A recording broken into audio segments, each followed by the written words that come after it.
Light बंद हो रही है। बस अगर चलता तो शायद पूरे के पूरे लोग स्टेज पे रहते और मुझे नीचे बैठकर करना पड़ा। माशाल्लाह से दिल खोल के यहाँ पर लीडर लोग मौजूद हैं। यहाँ पे अल्हम्दुलिल्लाह मैं सबसे पहले तो आप लोगों का तहे दिल से शुक्रिया अदा करता हूँ। ये अल्लाह रब्बुल इज़्ज़त ने ये मौका दिया था मुझे कि आपकी नुमाइंदगी इस मुल्क की सबसे अजीम जो ऐवान है, जिसे हम पार्लियामेंट कहते हैं, उस पार्लियामेंट के अंदर 543 मेंबर्स ऑफ पार्लियामेंट होते हैं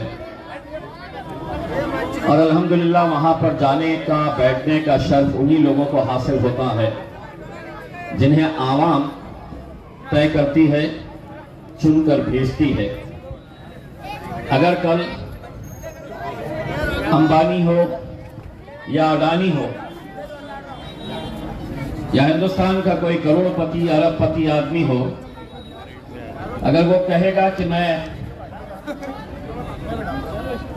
500 करोड़, 1000 करोड़, 2000 करोड़ में देता हूं, मैं भी लोकसभा के अंदर आकर बैठूंगा, तो मुमकिन नहीं है। यकीनन वो राज्यसभा के अंदर जाकर बैठ सकता है, लेकिन पार्लियामेंट के अंदर जो लोग जाते हैं वो आवाम उन्हें पसंद करती है, आवाम उन्हें चुनती है। हर 5 साल के बाद यह इख्तियार आपको दिया जाता है कि आपकी नुमाइंदगी, आपका नुमाइंदा पार्लियामेंट के अंदर कौन होगा। 2019 में जब मजलिस इत्तेहादुल मुस्लिमीन ने यहां से इलेक्शन लड़ने का फैसला किया था, तो आप अच्छी तरह से जानते हैं कि एक आवाम वो थी जो सोचती थी कि क्यों नहीं हम कोशिश करें, क्यों नहीं हम अपनी भी एक क़यादत को पैदा करें। और इन्हीं आवाम में से कुछ ऐसे लोग थे जिनके जहनों के अंदर ये बात थी कि हम यहां से अपनी क़यादत खड़े ही नहीं कर सकते हैं, ये मुमकिन ही नहीं है। और ये इसलिए मुमकिन नहीं है कि उनके जहनों में यही चलता था कि मेरा लीडर या तो शरद पवार होगा, या राहुल गांधी होगा, उद्धव ठाकरे होगा, अजीत पवार होगा, अशोक चौहान होगा, लेकिन हमारा अपना कोई कायद नहीं होगा। ये हमारे जहनों के अंदर बात डाल दी गई थी। लेकिन जब 2019 के अंदर जब हमने फैसला किया, तो मुझे मालूम है अच्छी तरीके से कि उस वक्त कैसी कैसी बातें चलाई जाती थी, कैसे कैसे इल्जाम मुझ पर लगाए जाते थे। कोई ये कहता था कि ये तो सेटिंग हो गई है, यहां से MIM की सीट जीतना नामुमकिन सी बात है। किसी ने कहा कि इनका लेन देन हो गया, किसी ने कहा कि शिवसेना बड़ी आसानी के साथ जीत जाएगी क्योंकि यहां पर मजलिस वोट काटने का काम कर रही है। दरअसल हकीकत यह है कि 20 सालों से यहां मैं अगर किसी से भी पूछ लूं कि तुमने 20 सालों के अंदर किसको वोट दिया, तो कोई एक ऐसा शख्स नहीं रहेगा जो ये कहेगा कि मैं भारतीय जनता पार्टी को या शिवसेना को वोट दिया। हम तो अपने आप को बड़ा सेक्युलर कहते हुए हमने हमेशा किसको वोट दिया, तो कभी कांग्रेस को वोट दिया, कभी राष्ट्रवादी कांग्रेस को वोट दिया। नतीजा क्या हुआ कि आप लाखों की तादाद के अंदर उन्हें वोट देते रहे और 20 सालों से लगातार शिवसेना जीत कर आती रही। जब हम मैदान के अंदर आए, हमने ये कहा कि कम से कम हमें हमारी ताकत तो समझने दीजिएगा, हमें ये तो पता लगने दीजिएगा कि हमारी ताकत मैदान के अंदर कितनी है। और हमने लोगों से ये कहा कि अगर 3 लाख वोट लेकर अगर इम्तियाज जलील अगर इलेक्शन हार भी जाता है तो उस हार में भी हमारी जीत रहेगी, क्योंकि कम से कम हमने 3 लाख मुसलमानों को मुत्तहिद करने का काम तो किया है। एक इलेक्शन हारेंगे तो दूसरी बार हमें समझ में आएगा कि हमारी हकीकत क्या है, हम कितने और वोट लेने चाहिए, किसके और वोट लेने चाहिए। नौजवानों से हमने कहा कि एक मर्तबा साथ दो, एक मर्तबा हमें ताकत दो, एक मर्तबा धक्का लगाओ। अल्हम्दुलिल्लाह ऐसा धक्का लगाए कि 20 साल की शिवसेना को यहां से उखाड़ कर फेंका और अल्हम्दुलिल्लाह मजलिस का झंडा हमने यहां पर लहराया। और इस जीत ने, जिस तरीके से हमारे शोलापुर के अध्यक्ष फारूक शाती साहब ने कहा, हिंदुस्तान के मुसलमानों को आपने एक पैगाम दिया, और वो पैगाम ये था कि अगर हम मुत्तहिद रहे, अगर हम एक ताकत बनकर खड़े रहे, अगर हमारे बीच में एक बहुत मजबूत इत्तेहाद रहा, तो हम क्या कुछ नहीं कर सकते। हम बिखर गए, हम बट गए, हम बिक गए, तो हमारी क़यादत खत्म हो जाती है। और ये पिछले 40 साल ये जितने नौजवान यहां पर खड़े हैं, किसकी उम्र गौर से सुनिए, किसकी उम्र 20 साल, 22 साल, 25 साल, 30 साल, 35 साल, तुमने अपने हयातीके में, तुमने अपने पैदा होने के बाद से आज तक तुम्हारा अपना कोई नुमाइंदा जो पार्लियामेंट के अंदर जाकर तुम्हारी नुमाइंदगी कर सका, वो देख नहीं सके। क्योंकि आखिरी मेंबर ऑफ पार्लियामेंट, आखिरी एमपी इस शहर से जो चुना गया था, जो आपके बीच में से था, वो इज्जतमाब जनाब काजी सलीम साहब थे, एक बहुत मशहूर शायर। 1980 के अंदर 40 साल लग गए। 40 साल के बाद जब हमने कोशिश करना शुरू किया, तो न जाने ऐसे कितने लोग थे, और यकीन के साथ कहता हूं, कोई गैर नहीं थे, हमारे अपने ही थे, जो हमें मायूस करते, जो हमें यह समझाने की कोशिश करते कि यह मुमकिन ही नहीं है, कैसे जीतोगे। हिसाब किताब दिखाया जाता था कि हम जीत ही नहीं सकते हैं करके। लेकिन अल्हम्दुलिल्लाह 20 साल के शिवसेना को, एमपी को हमने हराया। किसकी वजह से? आप लोगों की वजह से। मैं उस वक्त भी एक बात कहता था कि हमारा काम सिर्फ मेहनत करना है, हम शिद्दत के साथ मेहनत करें, जीत और हार का जो भी फैसला है हम अपने रब पर छोड़ देते हैं। लेकिन आज कैसी कैसी साजिशें चल रही है। हिंदुस्तान के अंदर 543 मेंबर ऑफ पार्लियामेंट है, महाराष्ट्र के अंदर 48 मेंबर ऑफ पार्लियामेंट है, इकलौता एक मुस्लिम एमपी सिर्फ महाराष्ट्र से नहीं है। आपके कर्नाटक में एक भी एमपी नहीं है आपका, आपके राजस्थान में एक भी नहीं है, आपके मध्य प्रदेश में एक भी नहीं है, झारखंड में एक भी नहीं है, उत्तराखंड में एक भी नहीं है, गुजरात में एक भी नहीं है, दिल्ली में एक भी नहीं है। कितने सारे ऐसे राज्य गिनाऊं मैं आपको। और आपके मुस्तकबिल के फैसले, हमारे अब शरीयत के फैसले भी, हमारे शरीयत के फैसले भी इन ऐवानों में होने लगे हैं, और वहां पर हमारी आवाज उठाने वाला कोई नहीं है। किस बात की तकलीफ है इम्तियाज जलील से? या आज हमारे मोहल्लों के अंदर जो लोग घूम रहे हैं, ये कहते हुए कि नरेंद्र मोदी को हमें कमजोर करना है, नरेंद्र मोदी को हराना है, इसीलिए यहां पर इम्तियाज जलील नहीं, इस बार चंद्रकांत खैरे को वोट देना है।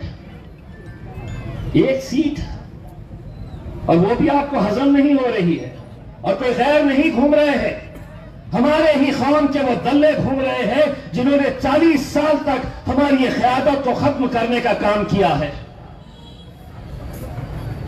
इम्तियाज अली नहीं चलेगा। क्या ये उम्मीद करते हैं आप कि कल अगर एनआरसी का कानून आएगा तो खैरे साहब आपकी नुमाइंदगी करेंगे, उसका विरोध करेंगे खैरे साहब? जब यूसीसी का कानून आएगा और मेरे ये मौलाना को कहा जाएगा, बुजुर्ग शख्स से कहा जाएगा कि आप नमाज की टोपी मस्जिद में पहनिए, बाहर नहीं पहन सकते, क्योंकि यूनिफॉर्म सिविल कोड आपकी मजहबी शिनाख्त को छुपा देगा। हम जैसा मुल्क में रह रहे हैं, आप अपनी मजहबी शिनाख्त आप पहनिए टोपी, आप मस्जिद में जाकर पहने। आपको याद होगा उत्तर प्रदेश के इलेक्शन के वक्त एक मुद्दा कर्नाटक के एक शहर का, जहां पर हमारी एक छोटी बच्ची कॉलेज जाने वाली हिजाब पहनकर गई तो देश भर में बवाल। कि हिजाब पहनकर बच्ची आई है, पूरा इलेक्शन उन्होंने उस हिजाब के ऊपर निकाला। मुद्दा क्या था इलेक्शन का? महंगाई नहीं थी, बेरोजगारी नहीं थी, मुसलमानों की मॉब लिंचिंग नहीं थी, जुल्म और ज्यादती दलितों के खिलाफ जो हो रही है वो नहीं थी। चर्चा क्या हो रहा था कि मुसलमान बच्चियों ने हिजाब पहनना या नहीं पहनना चाहिए। कल अगर ये कानून लेकर आते हैं, हमें डर यही सता रहा है कि 2024 के अंदर अगर ये दोबारा अपनी हुकूमत बनाएंगे तो एक बात अच्छी तरह से समझ ले कि विरोधी पक्ष के अंदर कांग्रेस के हो, राष्ट्रवादी के हो, समाजवादी पार्टी के हो, बहुजन समाज पार्टी के हो, डीएमके के हो, एआईडीएमके के हो, शिवसेना के हो, ये सब विरोधी पक्ष के अंदर बैठेंगे। और कल को अगर नरेंद्र मोदी ने कोई ऐसा कानून लेकर आता है तो मैं आपको पूरी जिम्मेदारी और यकीन के साथ कहता हूं, किसी माइकल लाल के अंदर इतनी हिम्मत नहीं रहेगी कि उसके सामने खड़े रहकर विरोध करे। अगर उस वक्त कोई विरोध करेगा, कोई डट कर खड़े रहेगा, नरेंद्र मोदी और अमित शाह की आंख में आंख डालकर कोई जवाब मांगेगा उनसे, कोई सवाल करेगा उनसे, तो वो मेरे कायद बैरिस्टर असदुद्दीन अवैसी और इम्तियाज जलील करेगा। लेकिन नहीं, इम्तियाज जलील नहीं चाहिए। अगर आप पूरे के पूरे जीत जाइए, आपकी हैसियत क्या बना के रखी है? हमारी औकात दिखाते हैं हर 5 साल के बाद। 10 ऐसे राज्य हैं जहां से एक भी मुसलमान को टिकट तक नहीं दिया गया, एक भी नहीं, 10 राज्य। और फिर चले हैं हम गुलामी करने के लिए। कभी हमको ये डरा रहे हैं कि अगर हमको वोट नहीं देंगे तो भाजपा आ जाएगी। तुम में और उनमें क्या फर्क रहा है? खैरे का नाम तो सुने हैं ना? ये हरे सांप है जितने भी, ये जितने भी आप बैठे हैं, हम हैं, तो हमें हरा सांप कहा गया था। आज इतना इलेक्शन की वजह से परिवर्तन हो गया है, मन परिवर्तन हो गया है जनाब का, कि ईद के मौके के ऊपर ईदगाह में आके अस्सलाम वालेकुम कर रहे हैं, ईद मुबारक कर रहे हैं। आपको 30 साल तक आपको याद नहीं आया कि इस जिले के अंदर मेरी एक कौम भी रहती है जिन्हें मैं साल में एक मरतबा रमजान ईद के मौके के ऊपर जाऊंगा और उन्हें मुबारकबाद दूंगा। बात वहीं पे खत्म नहीं हुई है जनाब। तो अब इस तरीके से बयाना दे रहे हैं मानो कोई मौलाना बता रहा है कि 5 वक्त की नमाज पढ़ा करो।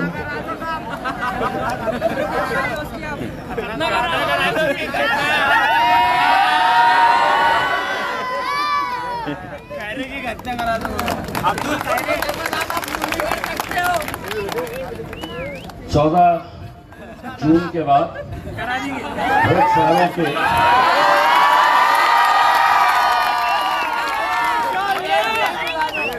14 जून के बाद जो अभी बहुत जो फड़फड़ा रहे हैं उनके सबके हिसाब और ये जनाब को तो मिलेंगे 14 जून के बाद। मेरा ये कहना है मेरे भाइयों, ये अगर आज हम अपनी जिम्मेदारियों को नहीं समझेंगे, आपका नुमाइंदा अगर होता है तो उसका फर्क कैसा पड़ता है, कुछ बातें मैं आपको बताना जरूरी समझता हूं।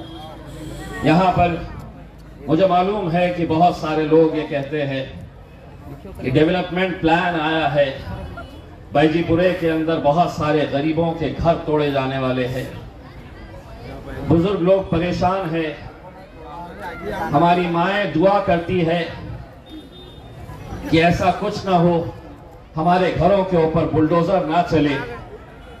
एक बात अच्छी तरह से समझ लीजिएगा, बुलडोजर उन शहरों के अंदर चलाया जाता है जिन शहरों के अंदर आपकी क़यादत नहीं है। आज अल्हम्दुलिल्लाह इम्तियाज जलील की क़यादत यहां पर मौजूद है, किसी के माइकल हाल में हिम्मत नहीं है कि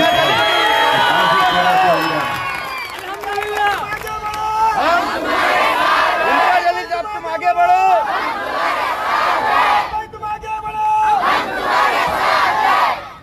बायजीपुरे के अंदर, और सिर्फ बायजीपुरा ही नहीं, जहां जहां पर भी डेवलपमेंट प्लान के नाम के ऊपर गरीब बस्तियों को उखाड़ कर फेंकने की इनकी मंशा है, आप लोग घर में रहना, बुलडोजर का मुकाबला इंशाअल्लाह इम्तियाज जलील करेगा।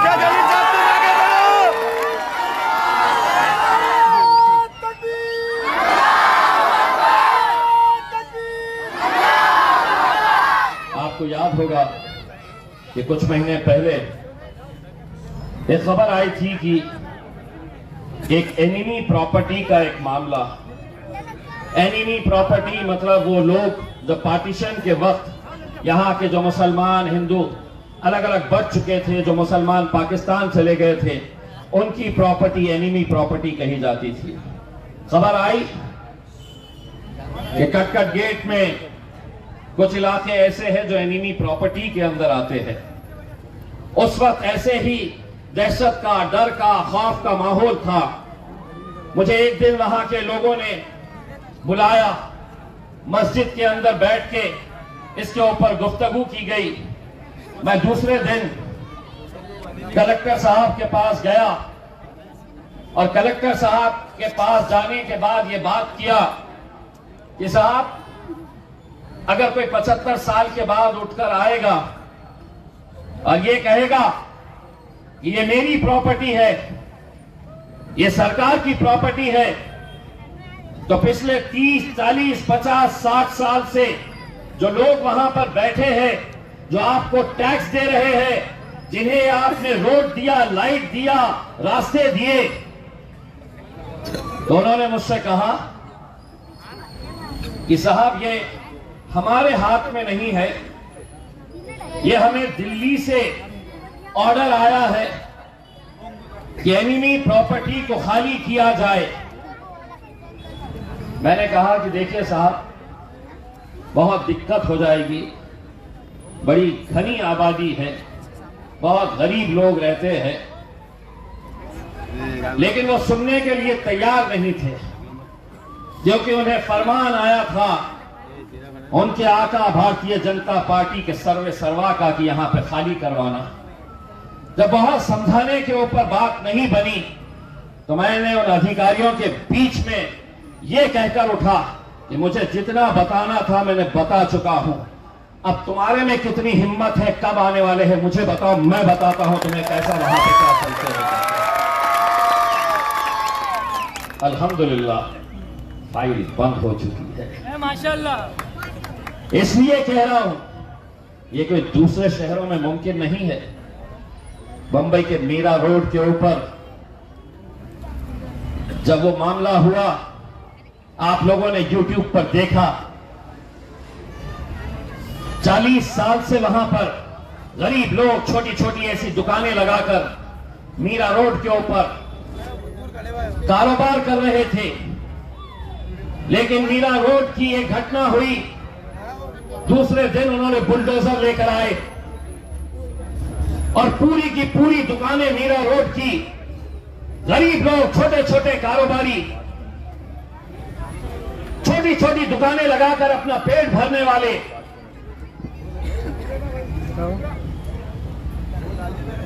उनके पूरे कारोबार के ऊपर बुलडोजर चला दिया गया। एक YouTube के ऊपर मैंने वीडियो देखा, एक बहुत बुजुर्ग शख्स मीडिया वालों से बात करते हुए फूट फूट कर रो रहा था। उसने कहा कि मेरा सिर्फ एक ही बच्चा है, एक लड़का है, वो भी अपना दिमागी तवाजुन खो बैठा है, कुछ काम नहीं कर पाता।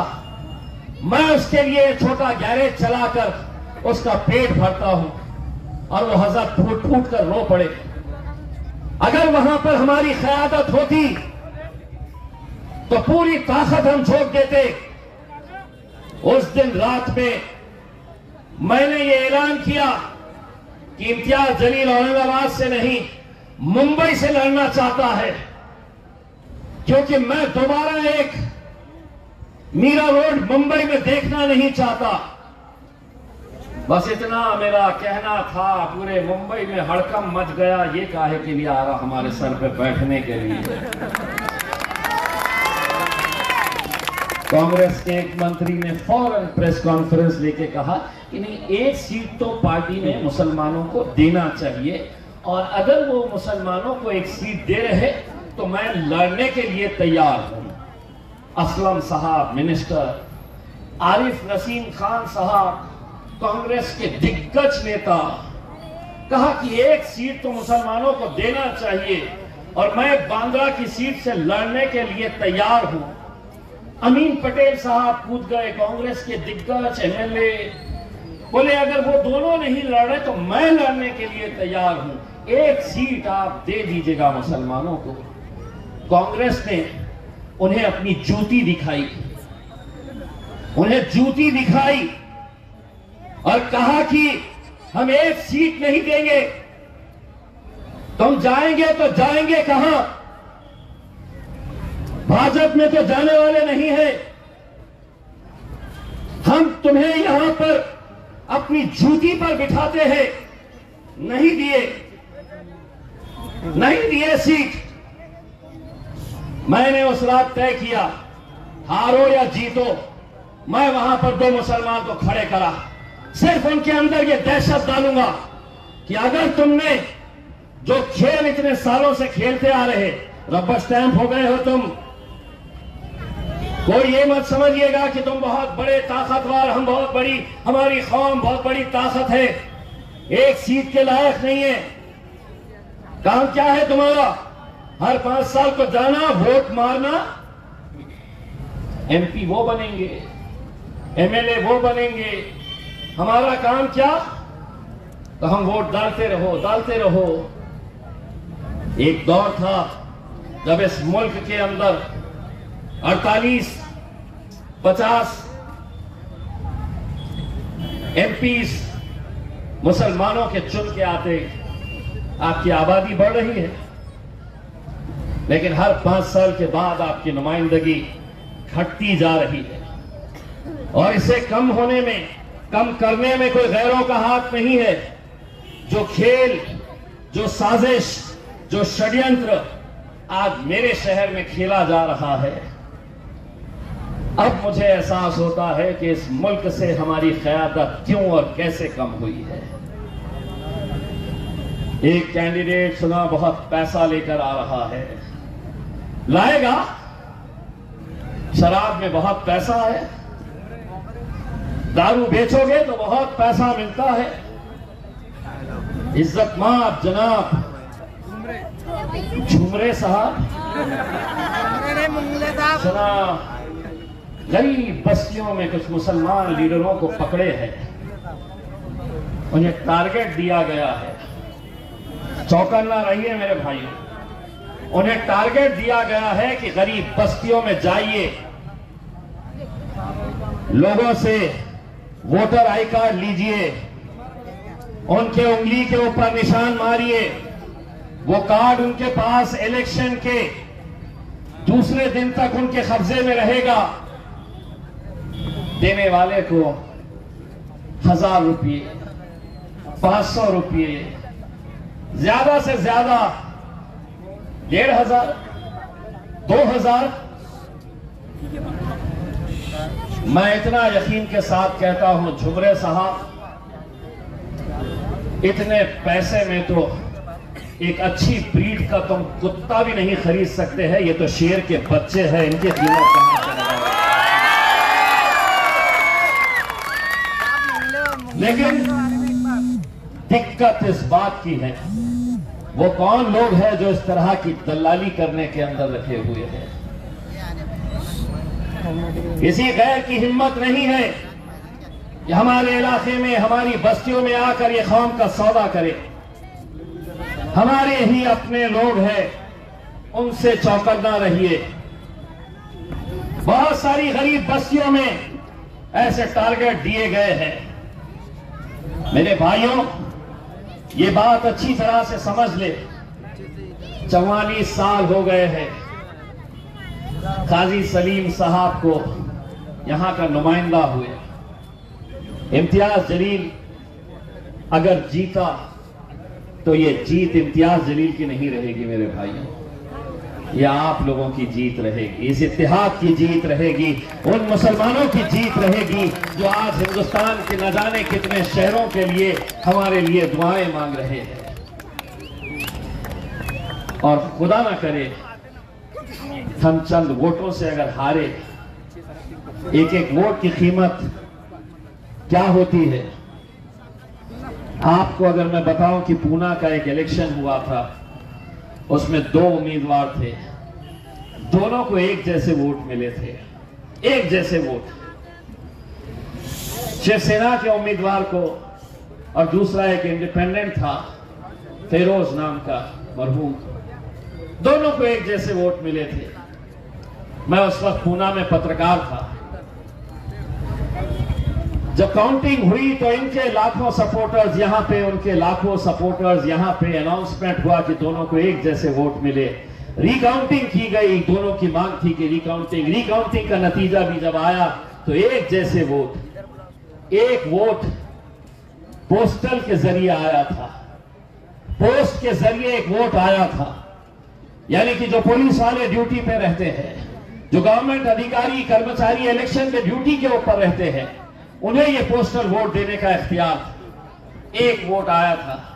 फैसला हुआ कि वो पोस्टल बैलेट खोला जाए।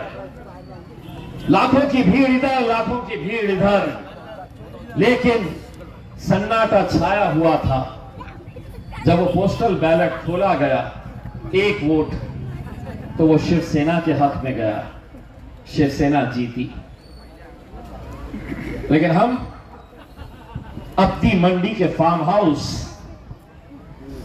13 तारीख के दिन पूरे बुक है, क्योंकि हमें वहां स्विमिंग करने जाना है, हमें वहां पर क्रिकेट खेलने जाना है, डीजे लगाकर हमें डांस करना है वहां पर। 50, 52, 54% वोटिंग, बाकी 50% कहां है? क्या ये हमारी जिम्मेदारी नहीं है? क्या अकेला ये इम्तियाज जलील जीत रहा है इलेक्शन? इतना यकीन के साथ आपको कहता हूं, ये जीत इम्तियाज जलील की जब 2019 के अंदर थी, तो मेरा नौजवान लड़का जब सड़क पे चलता था तो उसका सीना चौड़ा करके वो चलता था कि मेरे भाई इम्तियाज जलील को मैंने दिल्ली तक भिजाने का काम किया है। और आज 2024 के अंदर भी आपको ये दोबारा करना है मेरे भाई। बहुत सारे हमारे इलाकों के अंदर ये कोशिशें हो रही है, ये वोट बांटा कैसे जाए, कैसे बांटा जाए, इसकी साजिशें चल रही है। खैरे को तो देते नहीं है, क्योंकि उसकी हैसियत चचा 2019 के अंदर ही बता दिया था। अब भीख मांग रहा है, ये मेरा आखिरी है, दे दो ना, ये मेरा आखिरी इलेक्शन दे दो ना। हमारे लिए तो वैरा वो अगर ये कह रहा है कि आखिरी है मेरे दे दो, तो एक दूसरे साहब है जहां स्टेज पे आए कि झोली उठा ले रहे हैं, दे दो, दे दो, दे दो। जितना उनको इतना बता दो, कोई होगा उनका के कोने में चाहने वाला, तो उनको बोलो ईवीएम मशीन के अंदर जितने वोट पड़ते उतने ही रहते, बढ़ते नहीं तो उन्होंने समझेंगे अंबा के 2 टिकट लेके आ जाओ, 30 रुपये का टिकट, बाहर आके 60।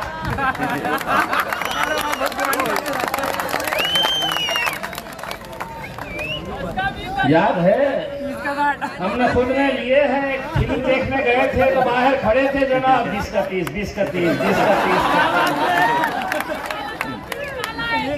अब ये समझेंगे कि ये ईवीएम मशीन में मेरे को मिले हैं 20, बाहर आके कर देंगे 20 का 40, 20 का 40, 20 का 40। रोज बुला ले रहे हैं, रोज एक यूट्यूब वाले को बुला लेते हैं, बैठते हैं, अरे मेरे राजा इलेक्शन लड़ा तो भाजपा के खिलाफ बोल, उद्धव के खिलाफ बोल, खैरे के खिलाफ बोल, जहां बैठा इम्तियाज। मतलब मुझे खबर मिली, रात में नींद में से उठ जा रहा इम्तियाज का। भाई साहब, लोग इतने बेवकूफ नहीं है कि तुम जीतने के लिए खड़े ही नहीं है। तुम्हारी मंशा एक मुसलमान खासदार को यहां पे कैसे खत्म किया जाए, तुम्हारी कोशिश पूरी इसी में लगी हुई है। अब इसके लिए चंद टुकड़े तुम्हारे सामने फेंके गए होंगे कि भैया ये ले, और इम्तियाज के कितने वोट ले सकता है ले। 4 तारीख के दिन तेरे घर के सामने हिंदुस्तान का सबसे बड़ा जश्न मैं मनाने वाला हूं।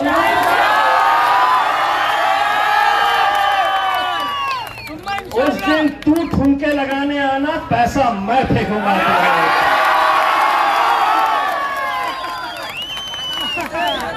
क्या है ये मवालिया, ये समझते हैं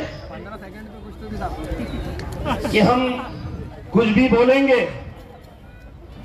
तो मुझे सुनना पड़ेगा, तो इनको बीच बीच में डोज देते रहना चाहिए। ये गली के छपरी नेता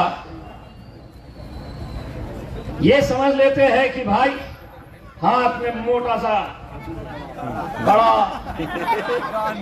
अरे मेंबर ऑफ पार्लियामेंट बोले तो मेरे भाई, वहां पर देश के कानून बनते हैं, नौजवानों का मुस्तकबिल क्या होगा, हमारे बुजुर्गों के लिए हम कोई नया स्कीम ला सकते हैं क्या, हमारी बहनों के लिए हम क्या कर सकते हैं, ये फैसले वहां पर लिए जाते हैं।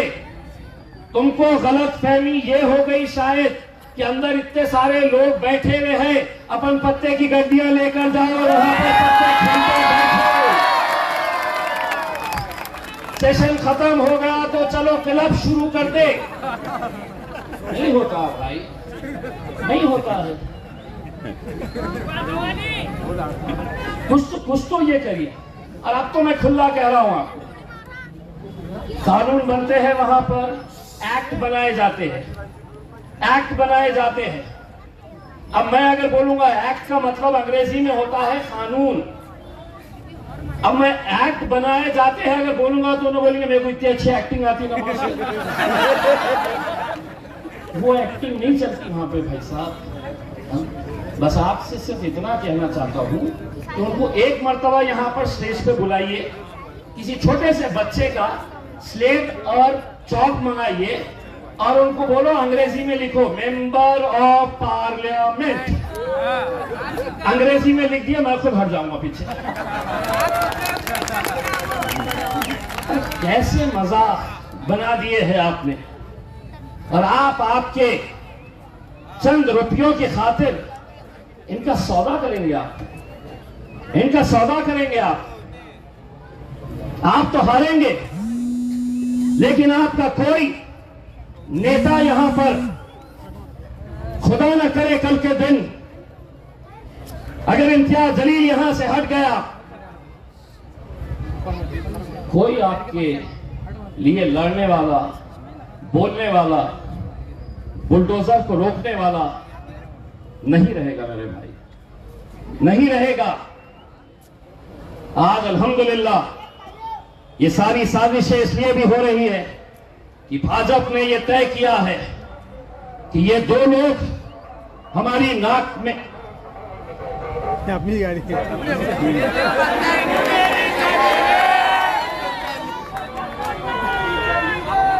वो चलने वाली है भाई,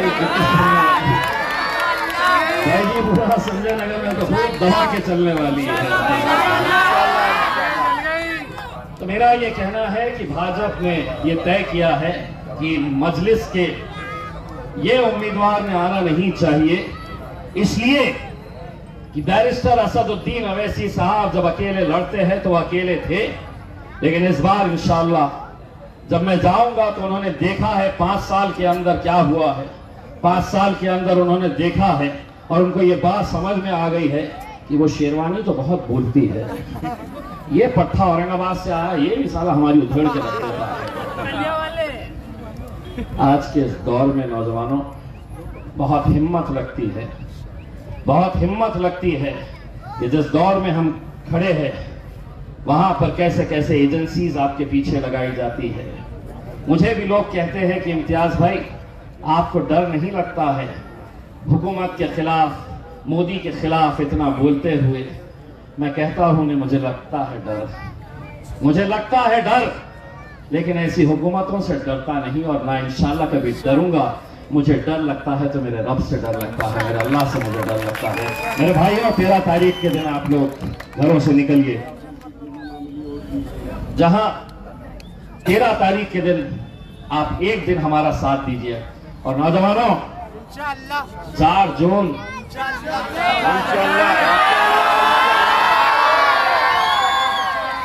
4 जून का इंतजार नहीं करना, 13 जून की शाम को ही इम्तियाज जलील आपको बताएगा कि इंशाअल्लाह हम 4 जून को हम जश्न मनाने वाले हैं। बोलो सब इंशाअल्लाह। अब यह है कि शिकायत आएगी मुझे पोलिंग शीट तो मिली ही नहीं है करके। ये इलेक्शन मेरा नहीं है मेरे भाई, ये हमारा इलेक्शन है।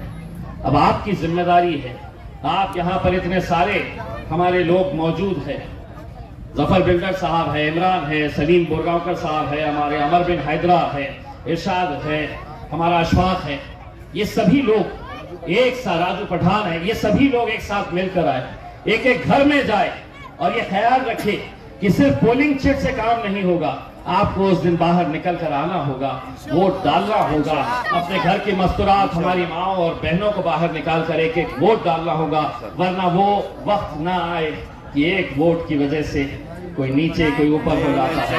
मेरे भाइयों, अगर है तैयार, इससे पहले भी बहुत मेहनत करे थे इंशाल्लाह, ये बारी भी वैसे करेंगे। कितने करे थे? हमारे बस ये टाइम पे जाना। मैं इलेक्शन कमीशन को बोल चुका हूं कि हमारे बाईजीपुरे के अंदर 2 एक्स्ट्रा मशीन देना, क्योंकि बाकी के कितने पढ़ने वाले हैं हमको नहीं मालूम। ये जो भी आएगा बस एक ही दबाने वाला है पतंग के ऊपर, धपाधप धपाधप। बहुत बहुत शुक्रिया।